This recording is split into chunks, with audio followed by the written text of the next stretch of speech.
20 February 2026 रोजी इयत्ता 10वीचा होणारा मराठी विषयाच्या पेपरात जर तुम्हाला 80 पैकी 75च्या वर मार्क्स हवे असतील तर हा व्हिडिओ तुमच्यासाठी. नमस्कार विद्यार्थी मित्रांनो, ॲज सपोर्ट ॲज चॅनलमध्ये तुमचे स्वागत आहे. तर सर्वप्रथम विद्यार्थी मित्रांनो, तुम्हाला जी आन्सर शीट देतात त्यामध्ये तुमचा सीट नंबर व्यवस्थित अंकात त्यानंतर अक्षरात लिहून तुमची सही करायची आहे व तिथे केंद्र क्रमांक लिहून विषय मराठी, दिनांक 20 फेब्रुवारी 2026 व उत्तर लेखनाची भाषा मराठी. तर तुमचा एकूण मराठी या विषयाचा पेपर 80 मार्क्स असणार आहे. या व्हिडिओमध्ये तुम्हाला मी महत्त्वाच्या अशा टिप्स तसेच कोणत्या विभागास किती लेखन आवश्यक आहे, त्याचबरोबर किती गुणांसाठी तो लेखनाचा विभाग आहे हे सर्व मी सांगणार आहे. त्यामुळे व्हिडिओ खूपच इंटरेस्टिंग होणार आहे. त्यामुळे व्हिडिओ स्किप न करता शेवटपर्यंत पहा. तर विद्यार्थी मित्रांनो, तुमचा मराठी विषयाचा पेपर हा एकूण 80 मार्क्सचा असणार आहे. त्यामध्ये विभाग 1 गद्य जो असणार आहे तो एकूण 18 मार्क्ससाठी असणार आहे. तर प्रश्न क्रमांक 1 चौकटीत लिहून जो मेन प्रश्न आहे तोच चौकटीत लिहायचा असतो. त्यानंतर पहा, प्रश्न क्रमांक 1 अ जो असणार आहे तो असणार आहे पठित उतार्यावरती आणि ज्यासाठी किती मार्क्स असणार आहेत तर तुम्हाला 7 मार्क्ससाठी हा पठित उतारा असणार आहे, जो तुम्ही पाठ्यपुस्तकातून अभ्यासून व्यवस्थित जायचं आहे, जेणेकरून तुम्हाला तिने उतारा देखील देणार आहेत. परंतु व्यवस्थित जर तुम्हाला तो पाठ समजला असेल तर यावरची उत्तरे तुम्ही शोधून उतार्यातून व्यवस्थित अगदी सहज लिहू शकाल. तर पहिली जी कृती असणार आहे ती असणार आहे आकलन कृती, ज्यामध्ये तुम्हाला चौकटी पूर्ण करा किंवा रिकाम्या जागा भरा किंवा एका वाक्यात उत्तरे लिहा असे सोपे प्रश्न असणार आहेत, ज्यासाठी 2 मार्क्स असणार आहेत. तर इथे तुम्ही पाहू शकता पठित उतार्यावरील एखादा चौकटीत प्रश्न दिलेला आहे आणि त्याखालील तुम्हाला 4 चौकटी ह्या त्या उतारातील उत्तरे शोधूनही लिहायची आहेत. त्यानंतर दुसरा जो असणार आहे तो विद्यार्थी मित्रांनो तो देखील आकलन कृतीवरतीच असणार आहे.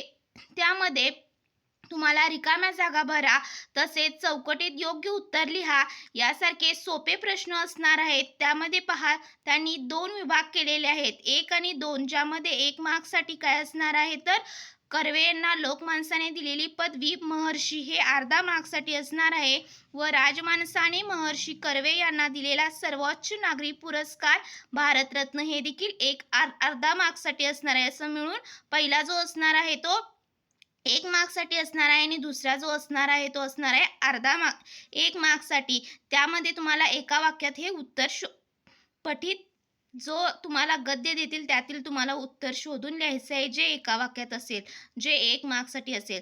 तर अशा तऱ्हेने पहिला जो असणार आहे आकलन कृती तो 2 मार्क्ससाठी, दुसरा देखील 2 मार्क्ससाठी आणि तिसरा जो स्वमतचा असणार आहे तो मात्र 3 मार्क्ससाठी असणार आहे. बघा विद्यार्थी मित्रांनो, ज्यामध्ये तुम्हाला अर्धा पेज भरून त्याचे उत्तर व्यवस्थित अगदी लिहायचे आहे, ज्यामध्ये जो तुम्हाला पठित गद्य देणार आहेत किंवा जो उतारा देणार आहेत त्याच्या रिलेटेडच तुम्हाला स्वमत हे विचारणार आहेत. तर इथे पाहू शकता, पूर्वी स्त्री पुरुषांमध्ये केला जाणारा भेदभाव आता बऱ्याच अंशी कमी झाला आहे असे मला वाटते.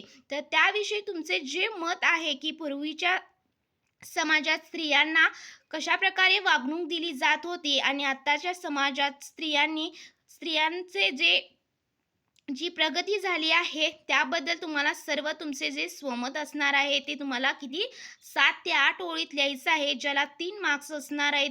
जर तुम्ही 4च ओळी लिहिला तर तुम्हाला कमी मार्क्स भेटतील. त्यामुळे हे निदान 7 ते 8 ओळीत तुम्हाला हे स्वमत लिहायचं आहे, ज्यासाठी किती 3 मार्क्स असणार आहे. अशा तऱ्हेने प्रश्न क्रमांक 1 अ जो असणार आहे पठित गद्य जो असणार आहे 7 मार्क्ससाठी आपण पाहिला. त्यानंतर प्रश्न क्रमांक 1 आ असणार आहे तो देखील पठित उताराच असणार आहे, पठित गद्यवरचाच. त्यामध्ये देखील 7 मार्क्ससाठीच प्रश्न येणार आहेत. तर पहिला जो असणार आहे तो बघा विद्यार्थी मित्रांनो आकलन कृतीवरचा असणार आहे, ज्यामध्ये चौकटी पूर्ण करा, जे 2 मार्क्ससाठी असणार आहेत. जर तुम्ही 2च चौकटी पूर्ण केल्या, राहिलेल्या 2 जर तुम्ही उत्तरे न लिहिता जर सोडला तर तुम्हाला तिथे 1च मार्क्स मिळणार आहे. दुसरा असणार आहे तो पहा, तो देखील आकलन कृतीवरचाच असणार आहे. त्यामध्ये उताऱ्यातील तुम्हाला एखादे उत्तर शोधून लिहायचं आहे चौकटीत. ते देखील तुम्हाला 2 मार्क्ससाठी असणार आहे. त्यानंतर तिसरा असणार आहे तो स्वमतचा असणार आहे, जो तुमच्या उतार्याशीच रिलेटेड असा प्रश्न तुम्हाला देतील आणि त्यावर तुमचे स्वमत काय आहे हे 3 मार्क्ससाठी विचारतील. जसे तुम्हाला 7 ते 8 ओळीत हे उत्तर लिहायचं आहे. तर अशा तऱ्हेने बघा इथं यंत्रमानवाचा शोध हे मानवासाठी वरदान ठरले आहे.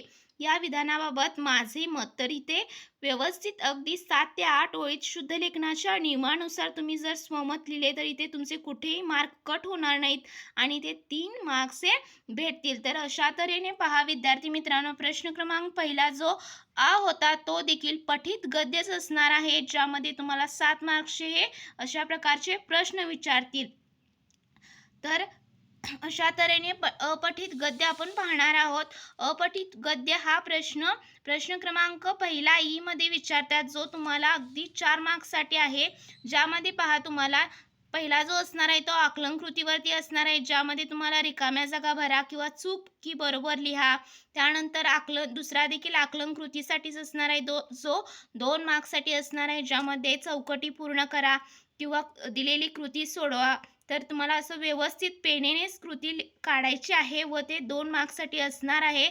तर तुम्ही उताऱ्यातीलच ते अपठित जो उतारा आहे तो व्यवस्थित अगदी काळजीपूर्वक वाचायचा आहे आणि त्यानुसार तुम्हाला याचे उत्तर लिहायचं आहे. तर अत्यंत 4 मार्क सोपा हा प्रश्न असल्यामुळे 4 मार्क्ससाठी हा प्रश्न आहे, ज्यामध्ये पहिली देखील आकलन कृतीसाठी असणार आहे प्रश्न आणि दुसरा देखील आकलन कृतीवरच आधारित असणार आहे.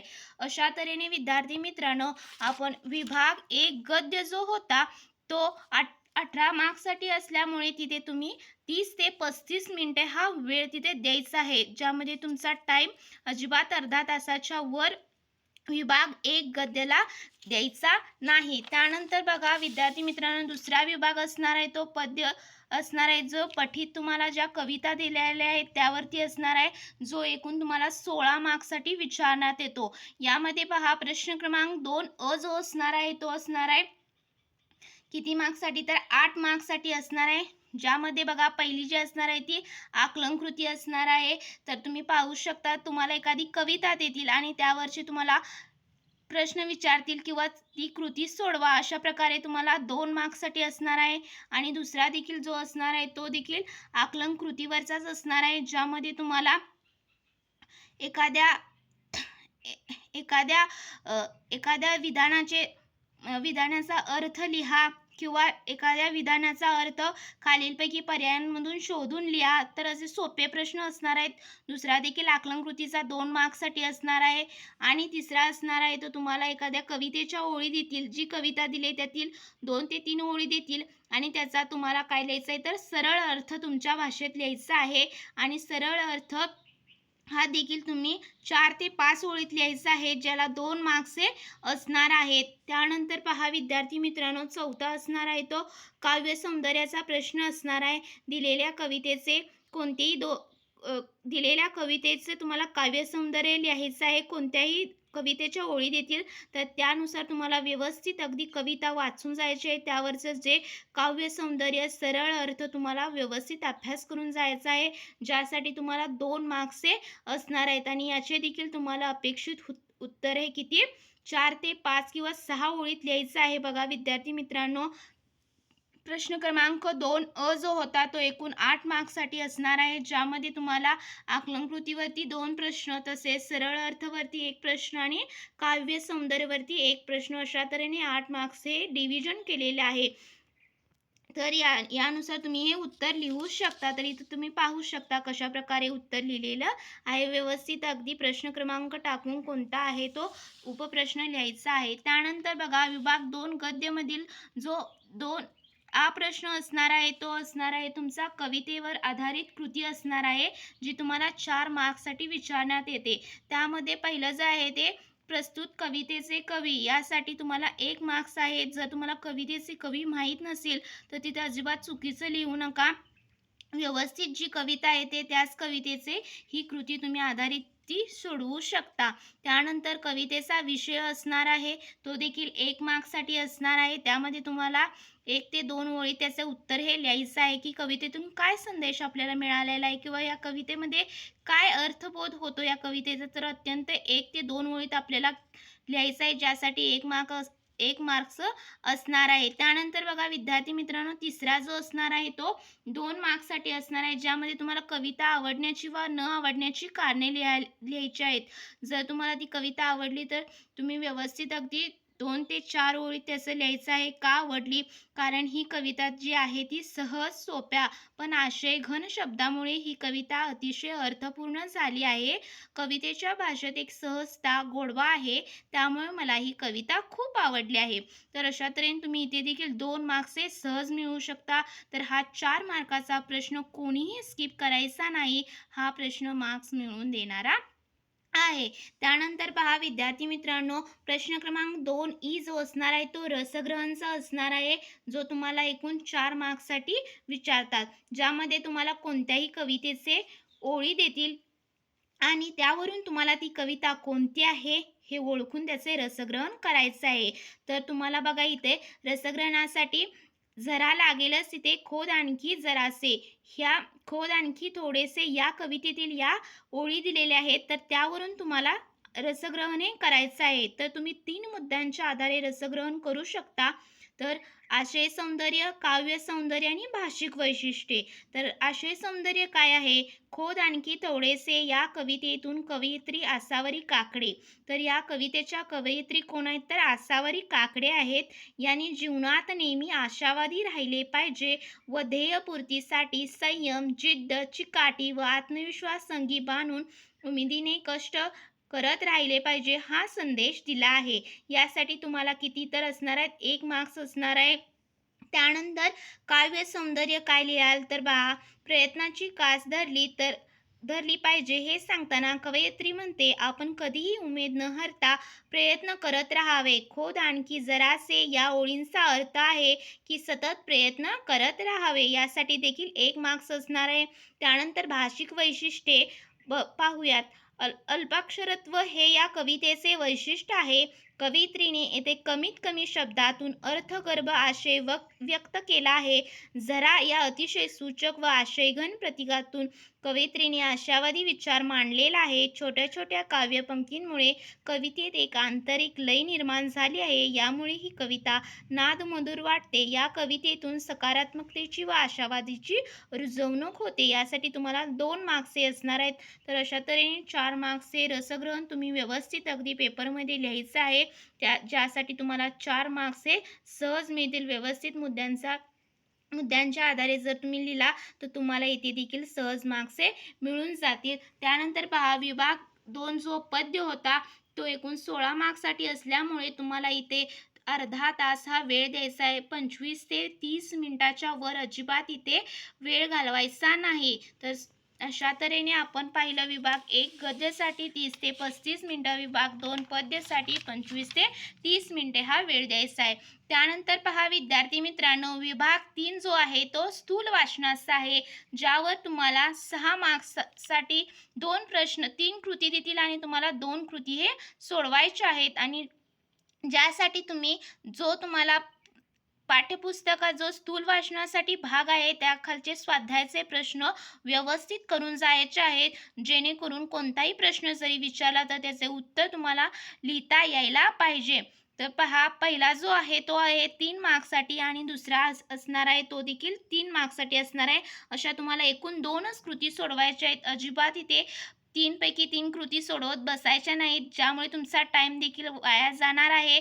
त्यामुळे तुम्ही 2च कृती सोडवायच्या आहेत आणि इथे 6 मार्क्स हे विभाग 3 स्थूल वाचनात घेऊन जायचे आहेत. तर पाहू शकता तुम्ही विद्यार्थी मित्रांनो, तर इथे पती निधनानंतर आपण सैन्यात भरती व्हायचे, स्वाती महाडिक यांच्या या निर्धारातून समाजाला काय संदेश मिळतो, तर याविषयी तुम्हाला व्यवस्थित अगदी लिहायचं आहे. जर तुम्ही वीरांगना या पाठात व्यवस्थित अभ्यास केला असेल तर तुम्ही याचे उत्तर लिहू शकता, जे 3 मार्क्ससाठी असणार आहे. आणि दुसरा जो असणार आहे तो पहा, माणुसकी पेरणे काळाची गरज आहे या विधानाचा मला समजलेला अर्थ.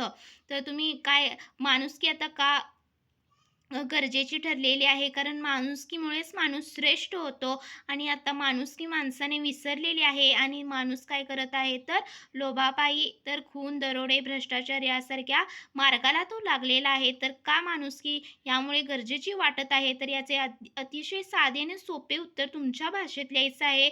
जेणेकरून तुम्हाला इथे 3 पैकी 3 मार्क्स हे मिळून जातील. तर अशा तऱ्हेने स्थूल भाषण या विभागासाठी तुम्हाला फक्त 15 मिनिटे द्यायचे आहेत.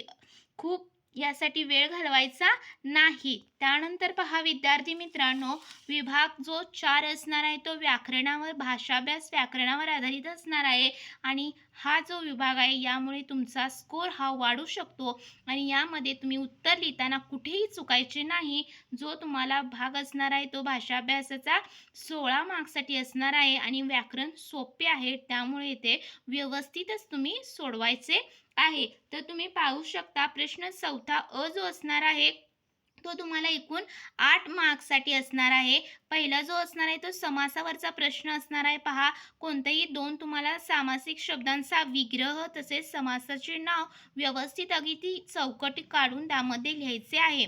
त्यानंतर दुसरा जो असणार आहे तो शब्दसिद्धीवरती म्हणजे उपसर्ग गटित, प्रत्यय गटित आणि अभ्यस्त शब्द तुम्हाला व्यवस्थित रकान्यात अगदी शोधून लिहायचे आहेत. दिलेल्या प्रश्नपत्रिकेत जे उपसर्ग गटित शब्द आहेत, प्रत्यय गटित शब्द आहेत आणि अभ्यस्त शब्द आहेत ते शोधून लिहायचे आहेत. त्यानंतर तिसरा जो तो देखील 2 मार्क्ससाठी असणार आहे. दुसरा शब्दसिद्धी आणि तिसरा जो असणार आहे तो पहा वाक्यप्रचारावरचा असणार आहे जो तुम्हाला 4 मार्क्ससाठी असणार आहे.